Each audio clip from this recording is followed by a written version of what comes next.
A big hello to my YouTube family. Welcome to Diva Classes. This is Divya Vadvani, your BST teacher. Today we'll be studying about the meaning and relevance of job enrichment, job enlargement and manpower planning. Okay, this is chapter 2 of BST for class 12 ISC जिसमें हम लोग ने already chapter 1 और कुछ part of chapter 2 we have already done. So today we will study about job enlargement and mainly job enrichment. Okay, now this what you have to study only the meaning, the relevance और इसका difference between job enlargement and job enrichment. The first one is job enlargement. Job enlargement क्या कहता है? That it is a process of increasing the scope of a job by adding more task to it. मतलब ये क्या होता है कि कोई भी एक particular job आपको दी हुई है और उस job में कुछ काम और बढ़ा देना will be known as job enlargement. जो भी related task होते हैं वो combined होते हैं plus कर दिए जाते हैं इसी के साथ. Widened and more complex the job is expected to satisfy the higher order needs of employees. क्या कहा गया है कि जो जितने भी widened और more complex job है that is expected to satisfy the higher order needs of the employees due to variety of tasks. क्योंकि टास्क बहुत ज्यादा होते हैं employees get an opportunity to make better use of his mind and skill. क्योंकि जो उसको job करना है पहले वो थोड़ी थी अब वो बहुत ज्यादा बढ़ गई है तो उसका जो माइंड जो उसकी स्किल्स है वो अब ज्यादा इस्तेमाल होगी. ठीक है, यहीं पर देखो एक ही चीज है. यहाँ पर क्या दिया गया है दैट एक सपोज करो कि this is a job to be done और इसी में हम क्या कर रहे हैं हम बहुत सारे काम को जोड़ दे रहे हैं. एक पर्सन यहाँ से देख रहा है, एक person is shouting, one person is just watering it, one person is watering this side और doing something on this side. तो ये सब चीजें क्या होती है, ये भी जॉब एनलार्जमेंट का ही पार्ट है. जॉब एक ही है लेकिन उसी में ही हम बहुत सारी चीजों को एड ऑन कर दे रहे हैं. Then you can study this definition of this. Then again there is one example given. क्या लिखा हुआ है कि एक छोटा सा हिस्सा था जॉब का और उसी में अगर हमने कुछ न्यू रिस्पॉन्सिबिलिटीज को बढ़ा दिया है, न्यू ड्यूटीज या न्यू रिस्पॉन्सिबिलिटीज को हमने उसमें ऐड कर दिया है तो it will be known as job enlargement. जैसे इसमें देखो एग्जाम्पल दिया है that there are 3 groups of sales person for 3 different sales functions, namely booking orders, delivering the product and providing after sales service. Under job enlargement, all the groups are merged together so that every salesperson performs all 3 functions. तो job enlargement में क्या होगा कि ये जितना भी काम था उन तीनों को हमने क्या किया, हमने जोड़ दिया. ठीक है, 3 अलग अलग चीजें थी, 3 अलग अलग चीजें, 3 अलग अलग लोग कर रहे थे तो हमने क्या किया, हमने इस पूरे को जोड़ दिया और उसके बाद हमने कहा कि अब तुम भी ये करोगे, तुम भी करोगे और तुम भी ये चीज करोगे. मतलब तीनों लोग मिलकर इसको काम को परफॉर्म करेंगे, काम को डिवाइड नहीं करेंगे. Then there are a few features of job enlargement जो आपके कोर्स में बिल्कुल भी नहीं है, वो सिर्फ हमने डाल दिया so that you have a better understanding of what job enlargement is. सबसे पहले इसमें हॉरिजॉन्टल एक्सपेंशन होता है, कुछ भी आपको वर्टिकली नहीं दिया जा रहा है, जितना काम था उतने ही जॉब के अंदर ही सीमित है. जॉब रीडिजाइन स्ट्रैटेजी हो जाते हैं, किसी भी काम को दोबारा से हम समझते हैं कि हमें उसे कैसे करना है. Performance feedback is there, then workforce flexibility is there and there is no additional skill required. जो काम आप कर रहे हो it will already be the same. Then comes the relevance. You can study whatever are given, वो सारी आपको पढ़नी पड़ेंगी क्योंकि ये यूजुअली क्या होता है कि इसमें आपसे शॉर्ट आंसर से पूछ लिया जाएगा कि state to relevance of job enlargement. तो जॉब एनलार्जमेंट यहाँ पर क्या लिया हुआ है, सबसे पहले इट रिड्यूसेस मोनोटनी. कोई भी काम अगर आप एक ही तरीके से करते हो उसको हम मोनोटनी कहते हैं. तो it reduces monotony and boredom by providing the employ a more complete और होल जॉब टू डू. कि हम सिर्फ एक हिस्सा जॉब का ये वाला हिस्सा हम नहीं दे रहे हैं आपको, हम आपको पूरी जॉब दे रहे हैं, आप करो आप उसको. ठीक है, तो उससे क्या होता है कि you have got complete authority over the job that you have to do. देन उससे क्या होता है कि पर्सन का जो इंटरेस्ट है इन वर्क एंड एफिशिएंसी वो इंक्रीज हो जाता है. It is also a method of training and developing more versatile employees. कि हम आपको एक स्पेसिफिक स्किल नहीं सिखा रहे हैं, हम आपसे कह रहे हैं कि ये पूरी की पूरी जॉब आप ही करो. but it does not increase the depth of the job. Enlarged job requires longer training period as there are more tasks to be done. तो क्या कहा गया है कि जितने भी ज्यादा से ज्यादा अगर आप उसमें काम करते हो तो उसके लिए आपको ज्यादा ट्रेनिंग पीरियड चाहिए, और क्योंकि आपको इसके लिए बहुत सारे टास्क होते हैं जो सीखने पड़ेंगे. ठीक है, तो that was job enlargement. Now we will move towards job enrichment. It involves designing a job in such a way that it provides the workers greater autonomy. Autonomy कह सकते हो एक काइंड ऑफ फ्रीडम, कि आप अपने decisions खुद ले रहे हो for planning as well as controlling his own performance.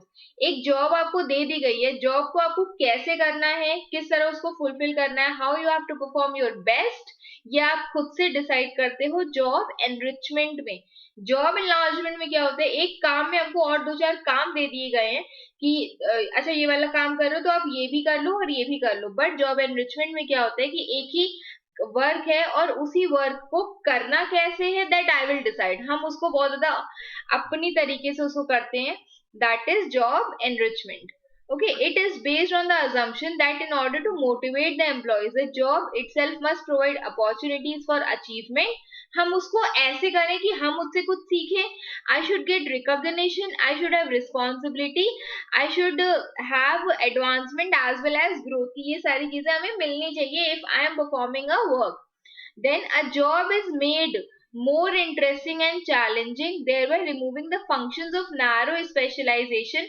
कि आपको किसी काम का सिर्फ इतना हिस्सा करना है, करो, लेकिन इसको करना कैसे, that you yourself will decide. An employee whose job is enriched will perform the management functions of planning and controlling so far as his work is concerned. ठीक है, ऑलरेडी आई टोल्ड कि अगर मान लो कि एक जॉब एक हिस्सा है जॉब का, यही जॉब आपको करनी है, हम आपको काम नहीं बढ़ा बढ़ा करके दे रहे, बट इस जॉब को प्लान करना is also now your responsibility, so that आप उसमें खुद से सीख सको कि कहाँ पर आप अच्छा कर सकते हो, कहाँ पर आपकी स्ट्रेंथ है, कहाँ पर योर वीकनेसेस ज्यादा है. तो उसमें कुछ स्टेप्स दिए हुए हैं. Again this you don't have to study, but फिर भी एक प्रॉपर एक ब्रीफ अंडरस्टैंडिंग के लिए आप इसको रीड कर सकते हो, जिसमें लिखा हुआ है the process of job enrichment consist of selecting. पहले आप जॉब्स को सिलेक्ट करो दैट आर एमिनेबल और रिलेटेबल टू जॉब एनरिचमेंट, कि हम उसमें कुछ कर सकते हैं या उससे रिलेट कर सकते हैं. आइडेंटिफाई द चेंजेस जो आप जॉब में ला सकते हो. then changing the contents of the job so as to provide self control, कि हम पर्सन को सेल्फ कंट्रोल दे भी पाएंगे, तो आपको उन जॉब्स को चूज करना पड़ेगा जिसमें आप सेल्फ कंट्रोल, रिस्पॉन्सिबिलिटी, अचीवमेंट और एडवांसमेंट दे सकते हो. This can be done by forming natural work groups. वो वर्क ग्रुप्स जो अपने आप बनते हैं, हम उनको नहीं कि तुम ए बी और सी, ए प्लस बी प्लस सी को हम एक टीम में डाल रहे हैं, D plus E plus F को हम एक टीम में डालें, तो हम ये नहीं करेंगे. वर्क ग्रुप्स अपने आप बनने दो. अगर ए और डी एक टीम में रहना चाहते हैं तो उनको रहने दो. हम टास्क को कंबाइन कर रहे हैं एंड ओपनिंग फीडबैक चैनल्स की whatever they want to ask और they want to tell they can tell. Then उसके बाद उसको ट्रेन करेंगे, गाइड करेंगे, एनकरेज करेंगे एम्प्लॉयज को जहां पर it is required, and integrate the enriched jobs into daily work routine of the organization. Okay, then next thing that comes is कि job enrichment means having a job that जिसके अंदर क्या होगा, बहुत ज्यादा variety होगी, it will require a lot of skills, then there will be more meaningful work experience, it gives workers more autonomy and there are higher chances of growth also. Okay, फिर उसके कुछ बेनिफिट्स प्रोवाइड किए गए हैं. The benefits are कि जो job है it can be made interesting thereby reducing monotony. Same चीज जैसे जॉब एनरिचमेंट, जॉब एनलार्जमेंट में था, वही चीज इसमें भी है कि ये जॉब को बहुत इंटरेस्टिंग बनाता है. Provides job satisfaction to the job holder by making the job more challenging. वो क्या करता है, it helps reduce employ absenteeism. Okay, and employ turnover को ये बहुत ज्यादा कम करता है. एम्प्लॉयज अब ज्यादा एब्सेंट नहीं होते, ज्यादा छोड़ छोड़ करके नहीं जाते हैं organisation. It improves motivation of job holder through opportunity for advancement and growth. और जो एम्प्लॉयज होते हैं they are more motivated just because they are getting the opportunity for advancement as well as growth.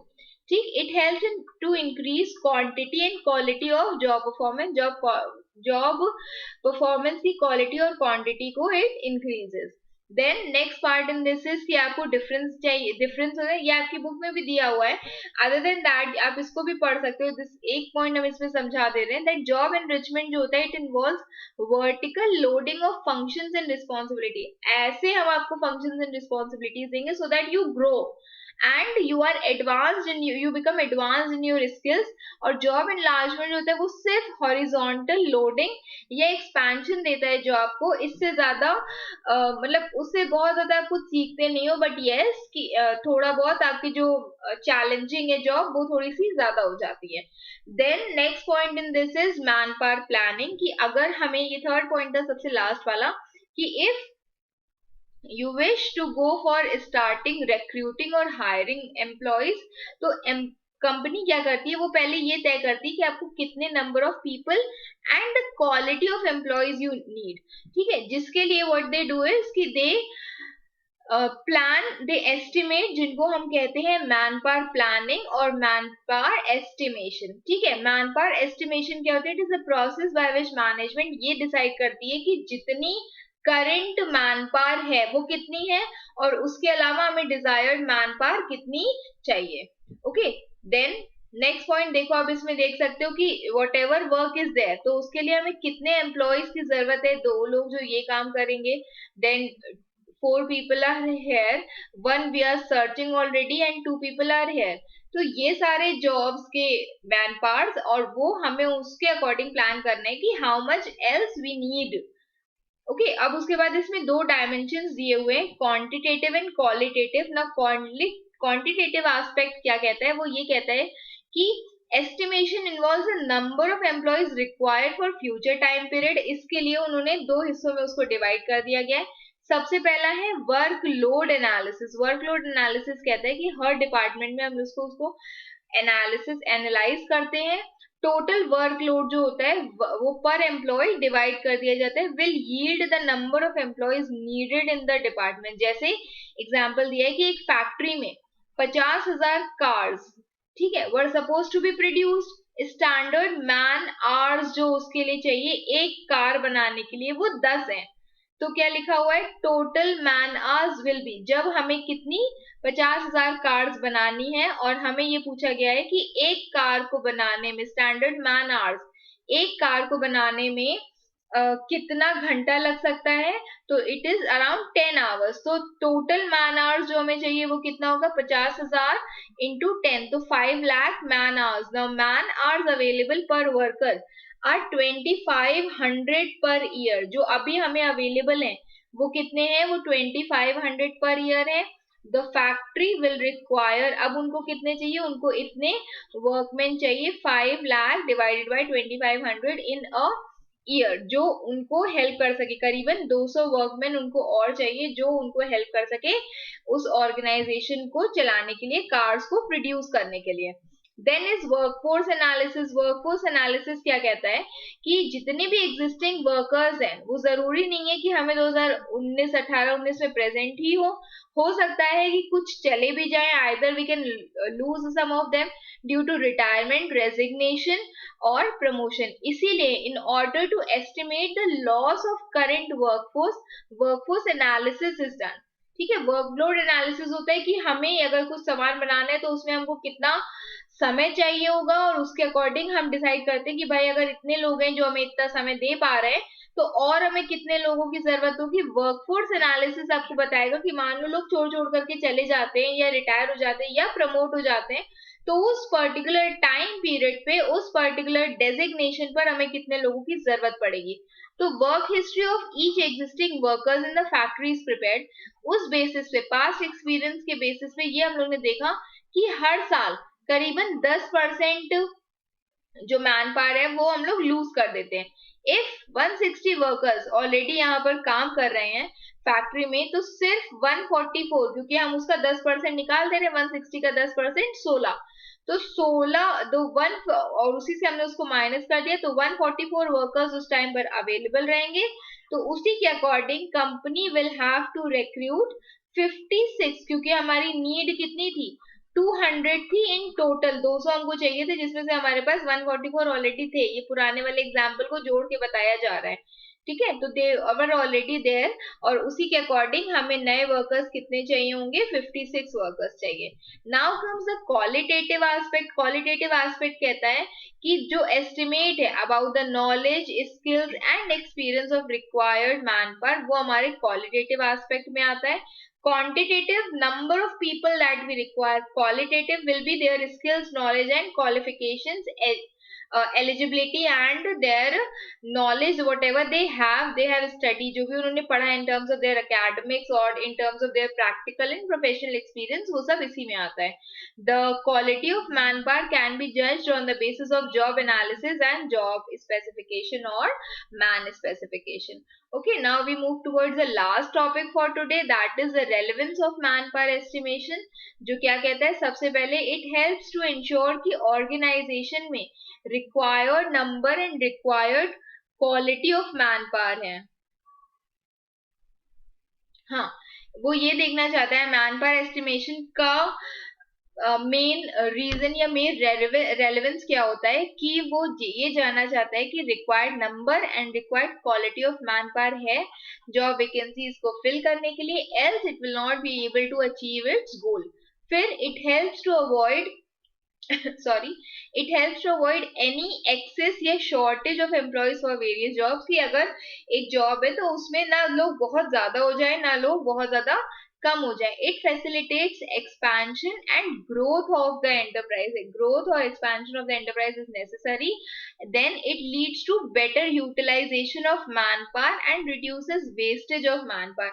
वो ये भी help करेगा कि आप manpower का यूज बहुत अच्छा करो और जितना भी रिसोर्सेज है उनको कम से कम वेस्ट करो. Then it is also useful in anticipating and controlling cost of man power.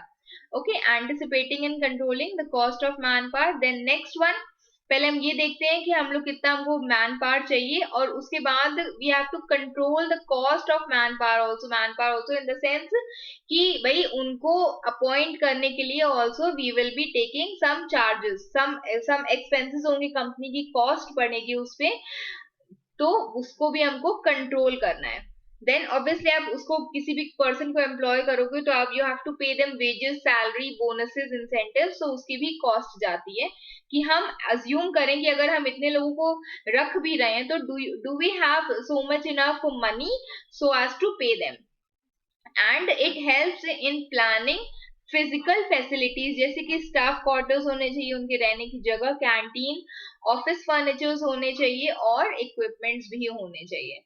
Okay, so this much was for today, manpower planning, job enrichment and job enlargement.